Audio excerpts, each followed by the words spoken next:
All right, so today I'm just going to be going over edge rods kind of in general, and then I'll give you a little bit of specifics about this rod too. Um, so this is edge rods. They are a U.S. made rod um, in Washington by Gary Loomis's company. This is his new brainchild, I guess. He's had a blank company for quite a while now, and I guess enough people said, "Hey, Gary, can we get some rods?" And they just wanted them all assembled. Obviously, you could buy their blanks, for a long time and get them custom made or custom built. I'm sorry, but yep, this is what they put out now.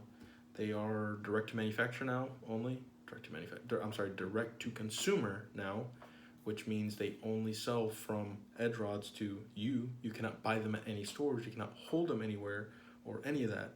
You just have to kind of trust that you're going to like the rod, which you will. I mean, for the money, I don't think that they can be beat by anybody. I really don't. They're pretty freaking light. They're not the lightest rod ever. Like maybe some of their ads kind of make you think that they are, but they're not the lightest rods in the world. Are they light? Yes. Are they great rods? Yes. Are they the best rods in the world ever? No. But they are the one of the best bang for your buck rods that you can get, especially if you like US made rods. Because they're not mass produced or anything crazy. These things aren't rolled up by some guy in a hot factory, with bad conditions or anything like that. These guys have a real career, rod builders or finishers or whatever that they are. These guys have a decent career, in the U.S., in Washington. So I like that about them. This is a Black Widow model. They have one other bass model because I've only bought the bass models. I haven't bought like the inshore or their fly rods or anything like that. But they're also pretty well known on their fly rods. Also, a lot of people like them. A lot of people say that they fish really well.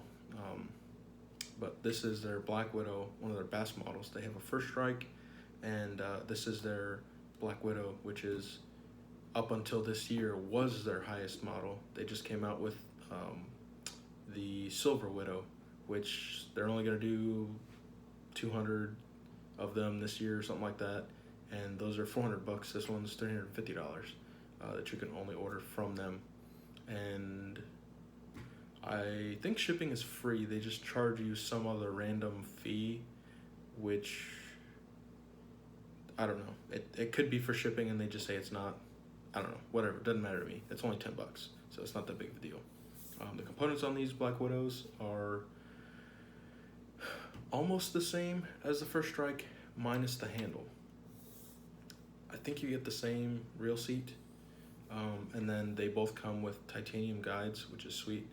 The blank is going to be lighter on the comparable model Black Widows than a First Strike, but on some of the First Strike models, they're not available in a Black Widow at all, and that's going to be some of like the like I have a First Strike that's a 7 foot heavy.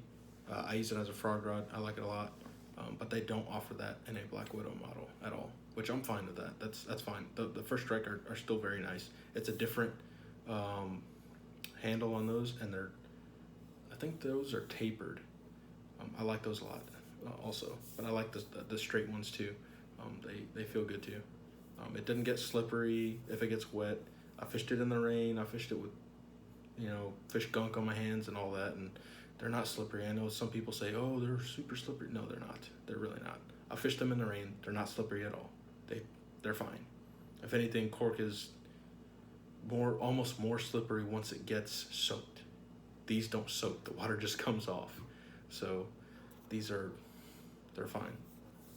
It's got a pretty stealthy look to it. It's very very plain, very simple.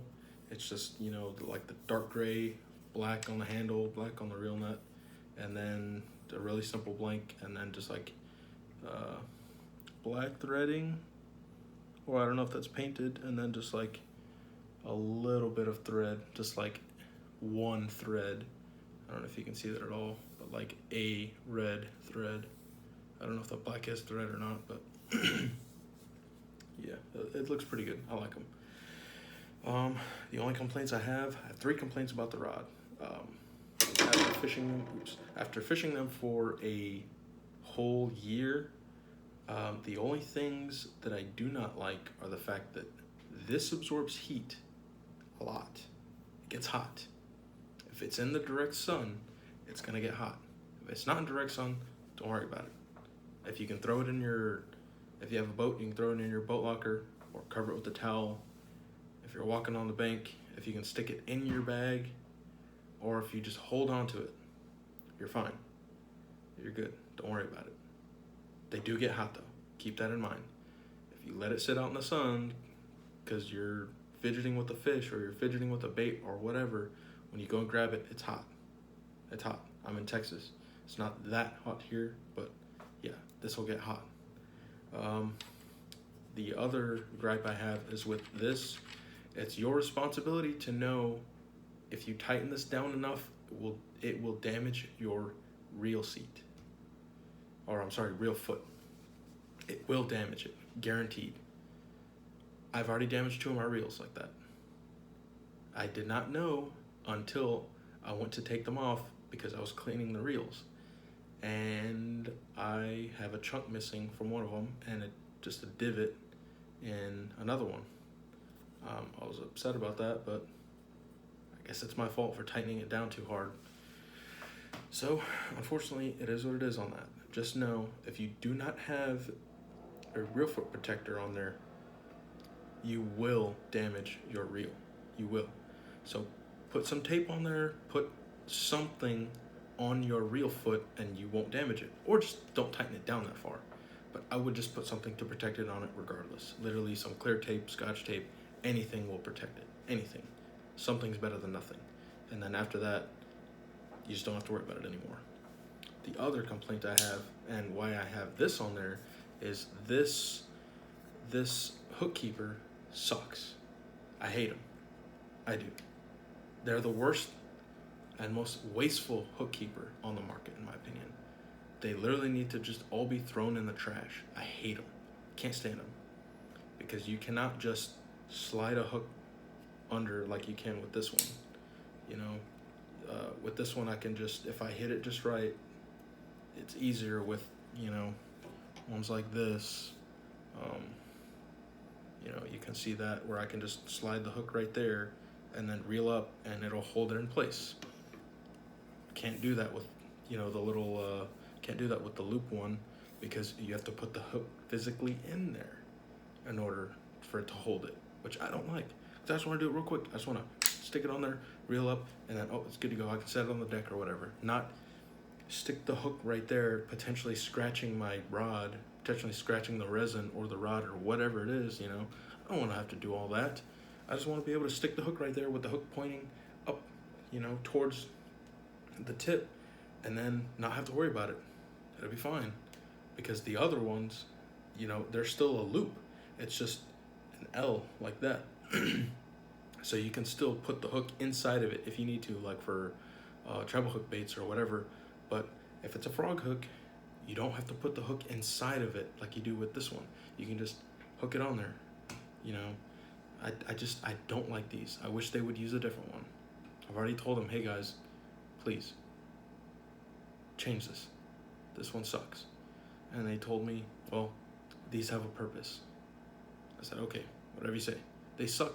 I have other rods that have different ones, and those are much better. But, okay, whatever. Other than that, 1, 2, 3, those things, they're great rods. Light, balanced, fish great. They look great. They have really unique components. They're US made, you know, small business. There's only like 2 rod builders or whatever it is. I like them a lot, I gotta say. They ship them to you in a good tube. You don't have to worry about them breaking.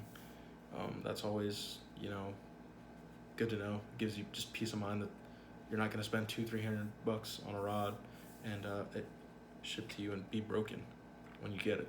So you don't have to worry about that with these.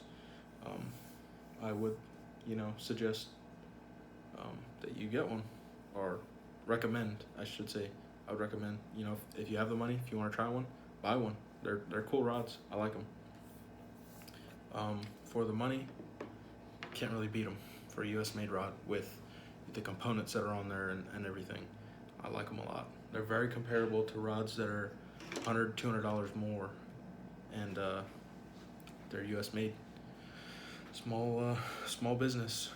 The only downside to being direct to consumer is you can't hold them before you buy them, and you're gonna have to wait until they build the rod if they don't have it in stock.